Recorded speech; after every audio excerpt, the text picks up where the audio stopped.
What happens when a beloved late-night host sits down for what should be a friendly interview and instead finds himself face-to-face with entitlement gone wild? In just 39 seconds, a seemingly casual conversation would spiral into one of the most shocking exits in talk show history. Seth Meyers sat behind his desk with that warm smile audiences had come to trust over the years. The cameras were rolling. The studio audience was buzzing with excitement. Meghan and Prince Harry walked onto the stage with a wave that seemed friendly enough at first glance. The crowd applauded, and Seth stood to shake his hand. "Welcome to the show," Seth said, gesturing to the guest chair. "Great to have you here." Harry sat down, adjusting his jacket in a way that seemed almost theatrical. He looked around the studio as if inspecting it for flaws.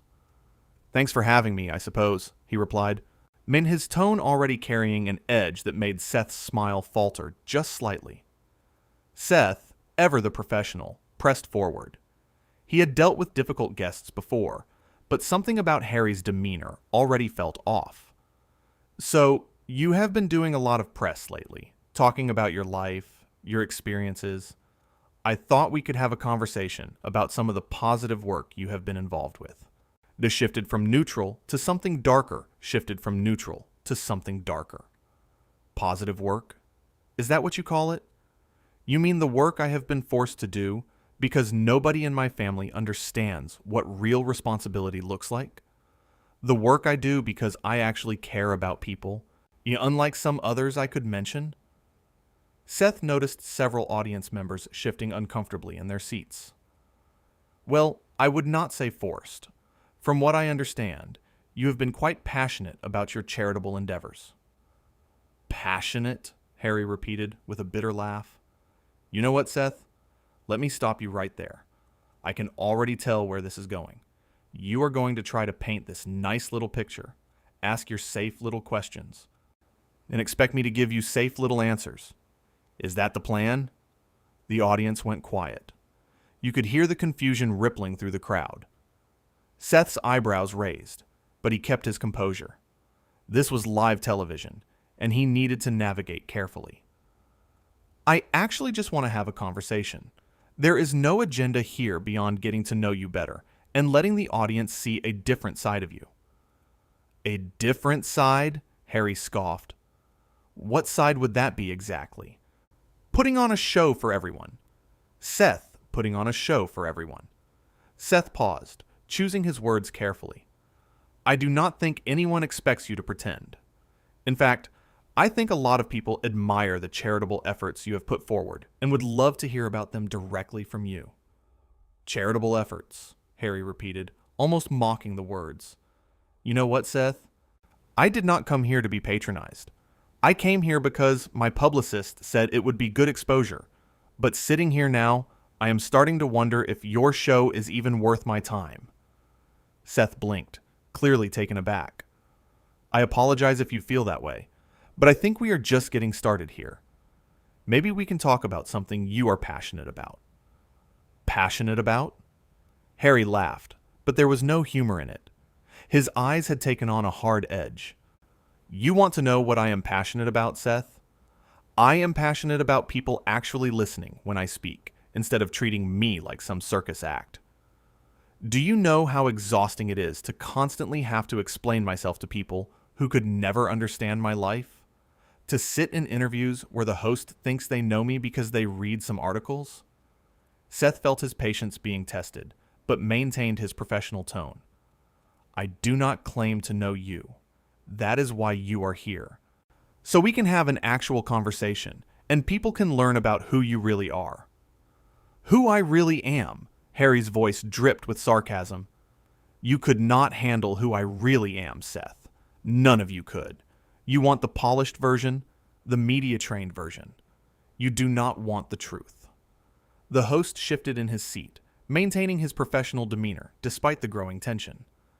"Actually, I think authenticity is what connects with people. I think a lot of people deal with feeling misunderstood.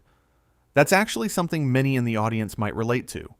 We all have moments where we feel like nobody really sees us."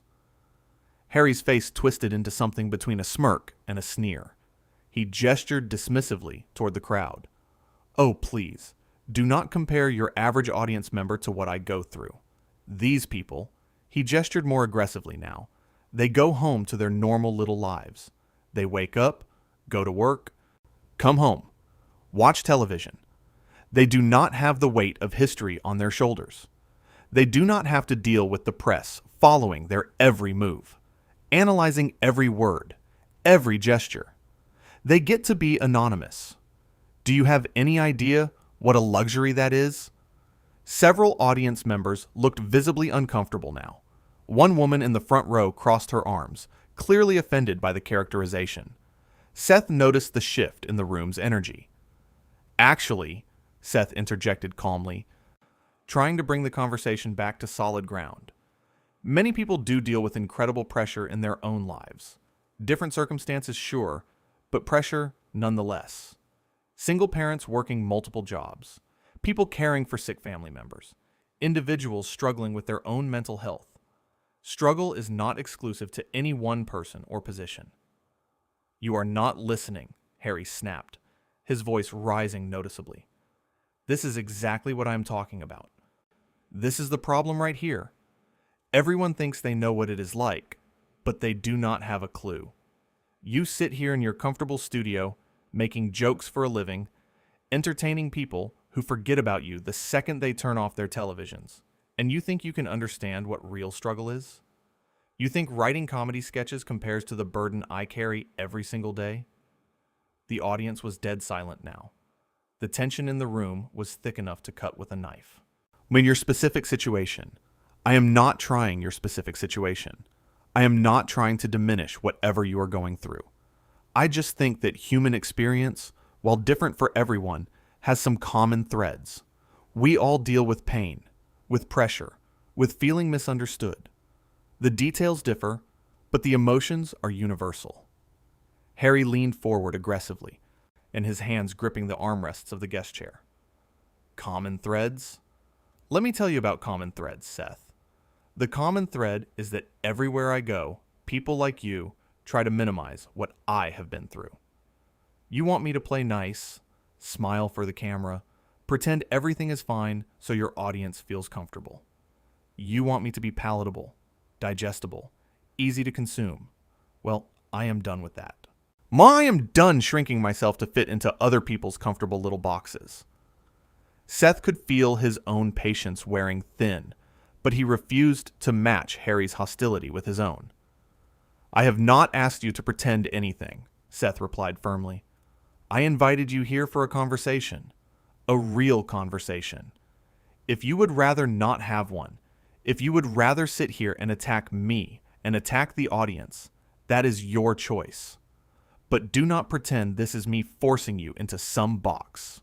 You walked in here with this attitude." "My choice?" Harry's voice rose. "That is rich coming from someone who has had everything handed to him. You think you earned this show? You think you are here because of talent? Please. You are here because you fit into a system that props up mediocrity." The audience gasped audibly.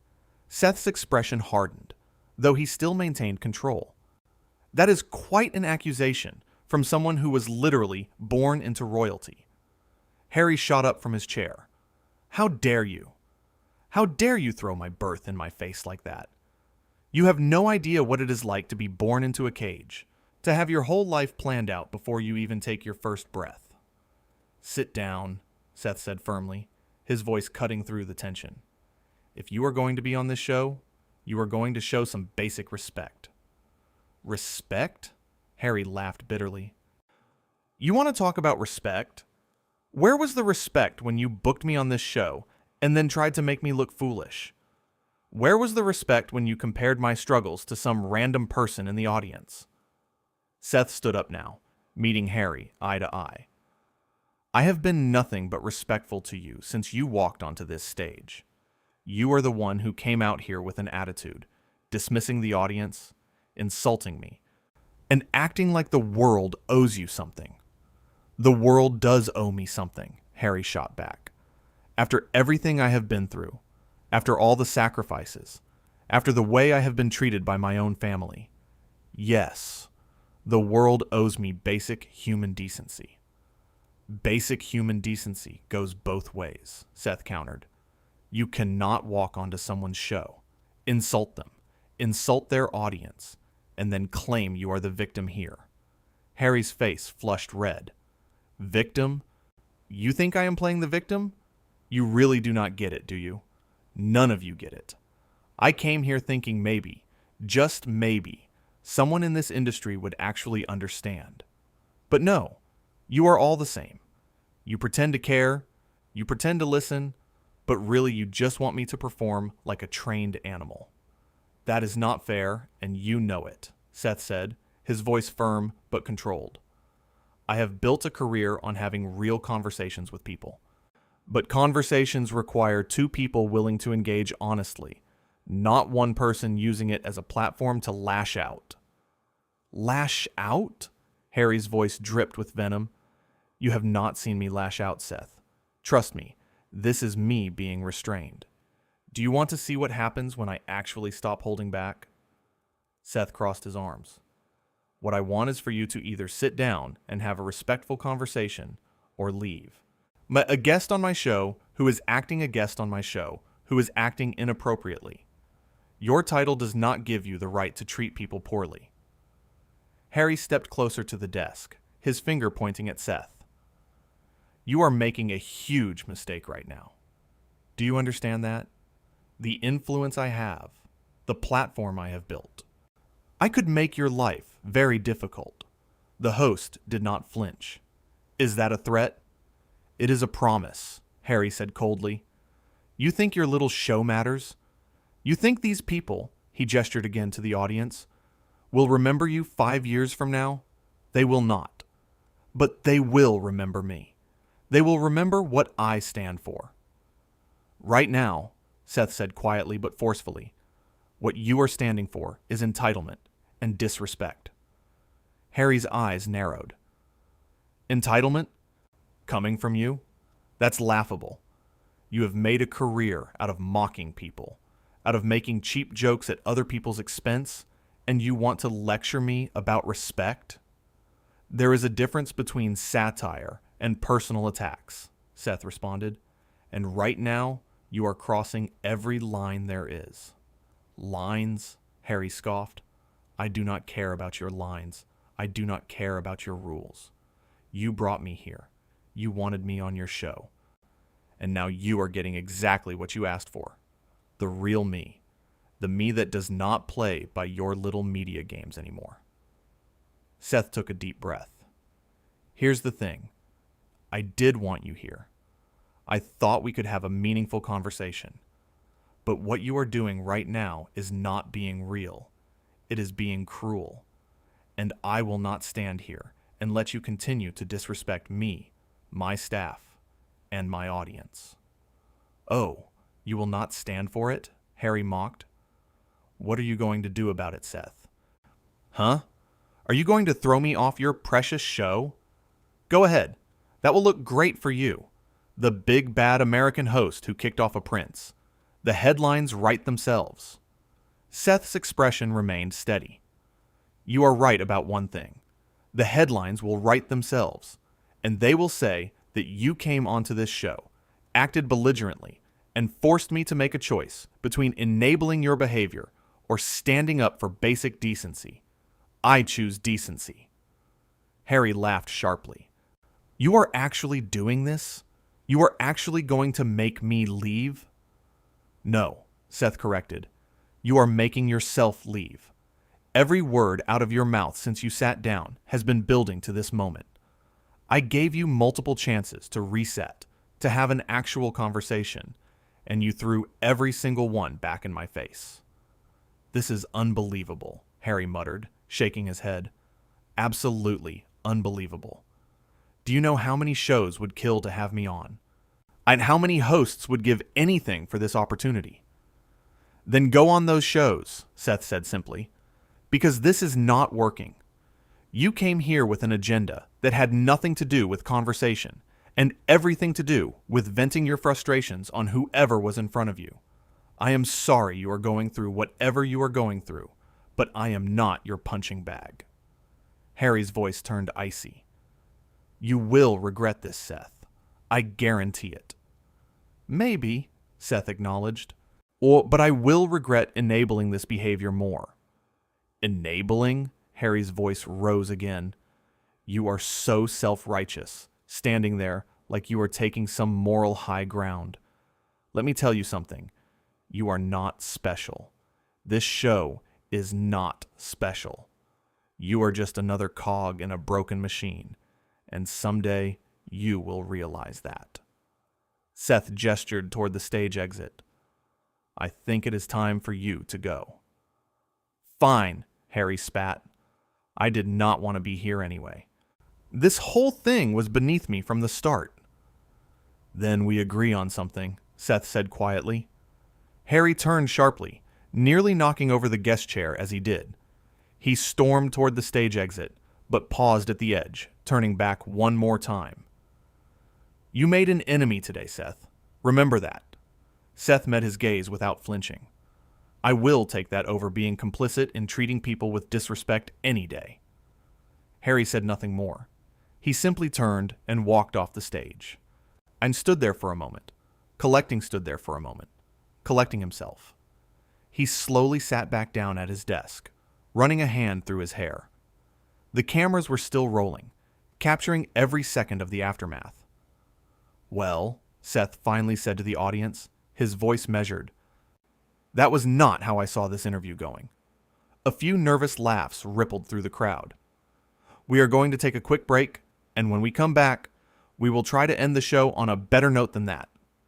As the show cut to commercial, Seth sat back in his chair, the weight of what had just transpired settling over the studio. The crew members exchanged glances, equally shocked by the hostile exchange they had just witnessed. The segment producer rushed over to Seth during the break. Are you okay? She asked.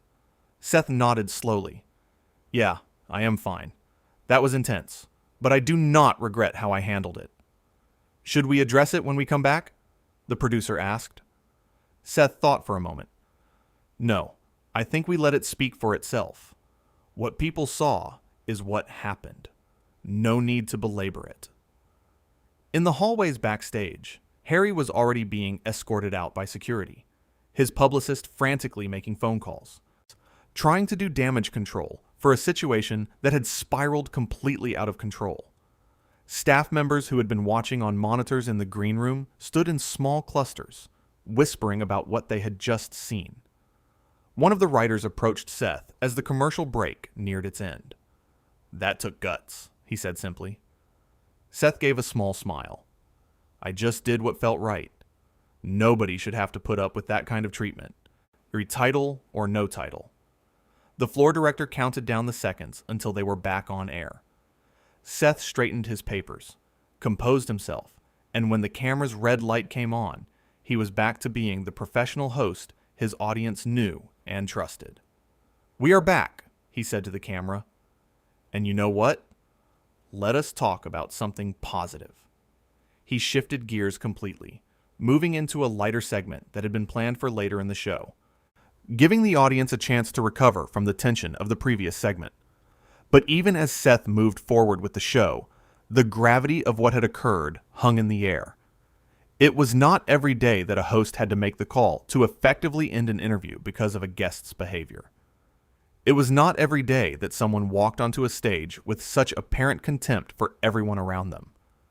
As the show continued, Seth found his rhythm again, delivering jokes, interviewing other guests who had been bumped up in the order and generally doing what he did best. But in the back of his mind, he knew that the confrontation with Harry would be the moment everyone remembered from this particular episode. When the show finally wrapped, Seth sat in his dressing room, still processing everything. His executive producer came in and sat down across from him. You handled that perfectly, she said.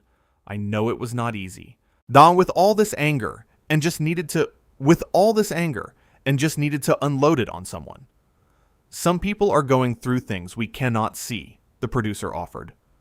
True, Seth agreed, and I have empathy for that. But empathy does not mean accepting abuse. There has to be a line. And you drew it, she said. Work clearly and firmly. Seth leaned back in his chair, exhaling deeply. I just hope people understand that this was not about ego or power or any of that. It was about basic respect. The kind of respect every human being deserves, whether they are sitting behind a desk or sitting in the guest chair. The producer smiled. I think people will see that. Your integrity came through loud and clear. As Seth finally headed home that night, he reflected on the strange turn the evening had taken. And he had hosted hundreds of guests over the years, some more challenging than others, but nothing quite like what had happened with Harry. The entitlement, the anger, the complete disregard for basic courtesy, it had all been so unexpected and so intense. But in standing his ground, in refusing to let the interview continue on those terms, Seth had sent a clear message. No matter who you are, no matter what your background or status, treating people with respect is not optional. It is fundamental. The incident would spark countless conversations in the days to come. People would debate whether Seth had been right to effectively end the interview, whether Harry's behavior was justified given his personal struggles, whether the whole thing could have been handled differently. But for Seth, the answer was simple. When someone walks into your house, metaphorically speaking, and treats everyone there with contempt, you have every right to ask them to leave. And that is exactly what he did. The confrontation lasted less than 15 minutes from start to finish, but in that short span of time, it became a defining moment.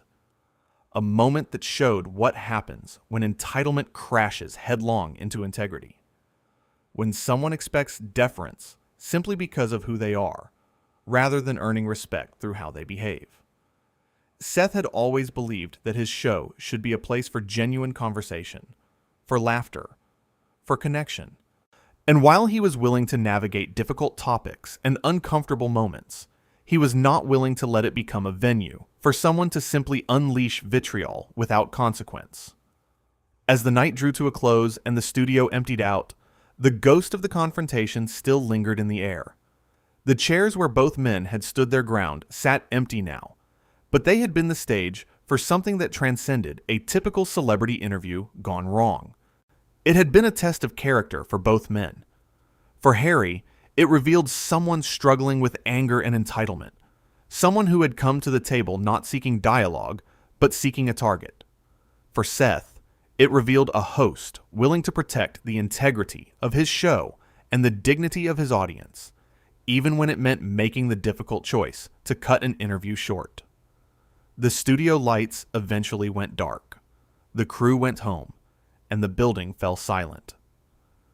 But the echo of what had transpired would reverberate far beyond those walls. A reminder that respect is not something that can be demanded or assumed. It must be given freely and reciprocated genuinely. And when that social contract breaks down, sometimes the only response is to walk away, or in this case, to ask someone else to leave. Seth had made his choice, and in doing so, had drawn a line that needed to be drawn. A line that said some behavior is simply unacceptable, where regardless of who is engaging in it. And while the confrontation had been uncomfortable, even painful to witness, it had also been necessary. Because at the end of the day, a talk show is built on mutual respect between host and guest, between the people on stage and the people watching. When that respect evaporates, when one party decides that their status exempts them from basic courtesy, the entire foundation crumbles. And Seth Meyers was not willing to let that foundation crumble. Not on his watch, not on his show. So he made the call, he stood his ground, and he showed that sometimes the most powerful thing you can do is simply say, enough is enough.